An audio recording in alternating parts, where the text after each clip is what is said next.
नमस्कार। निछक सत कथार 44तम अध्याय को आपण स्वागत और नमस्कार। आज अध्यायर शीर्षक झारखंड युव छात्र आंदोलन अनन्य असाधारण और उदाहरणीय। आपण माने स्वतः प्रश्न पचारि पारंती कहीं अनन्य ये अनन्य ये जो छात्र आंदोलन युव आंदोलन चली यह शांतिपूर्ण भाव चली अहिंसापूर्ण भाव चली जातीय संपत्ति के मैंने नष्ट करना राजनैतिक दल मान संपृक्ति करना एथिपाई एमाने अनन्य असाधारण उदाहरणीय।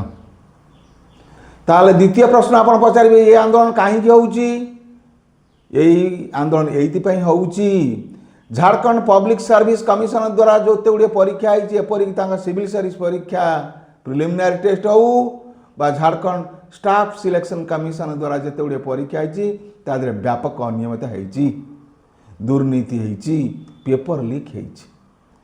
तेणु ये युव छात्र माने यार उपयुक्त तदंत पाई एवं परीक्षा को बातिल करने आंदोलन कर आसुछंती। तांका दाबी होउची जेते गुड़े सब परीक्षा होती से सब बातिल करा जाऊ। द्वितीय कथा रिटायर्ड हाईकोर्ट जज किंबा सीबीआई द्वारा यार तदंत करा जाऊ। यह उचित प्रस्ताव किंतु राज्य सरकार ए पर्यंत तांकर समस्त दाबी पूर्ण करना। तेणु आमर कहिबार कथा जे केवल झारखंड नुह सारा भारत वर्षर जो माने बुद्धिजीवी अछंती जो माने आईनजीवी अछंती जो माने शिक्षाविद अछंती सचेतन नागरिक अछंती ये आंदोलन प्रति से अकुंठ समर्थन रहू नैतिक समर्थन रहू सामान्य स्वल्प आर्थिक साहाय्य समर्थन रहू। कहीं स्वल्प आर्थिकता कहूँ ना से पिला माने आम देखुचु जे वर्षा रे काकर रे अखिया पियासी आंदोलन कर मुंड उपरे टेंट टे ना तेणु टेंट बांधापी अखिया पिया जो मैंने अच्छा मुहर टे खाद्य देवाई आम कहूँ 5000 3000 नुह 20-30 टंका करी आपण मैंने समस्ते आम दबा ताहले कार्यटी मेंटी जाई पारिबो। तेणु आपण माने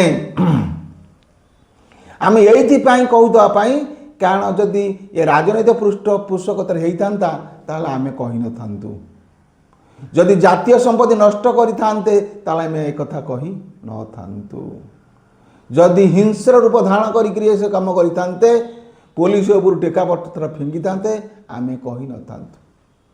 तेणु एमानकर आंदोलन तरीका संपूर्ण भिन्न होइथिबारु आपण मानु आमे जोड़ हस्त निवेदन करूचु आपण माने समस्ते नैतिक समर्थन दियंतु और स्वल्प आर्थिक समर्थन दियंतु जो द्वारा ये जो आंदोलन चलीची ये आंदोलन चाप झारखंड सरकार पड़िबो एवं झारखंड सरकार बाध्य होई तांको समस्त दाबी पूर्ण करिवे जेते गुड़िए उपयुक्त दाबी अच्छी ताको से पूर्ण करेंगे।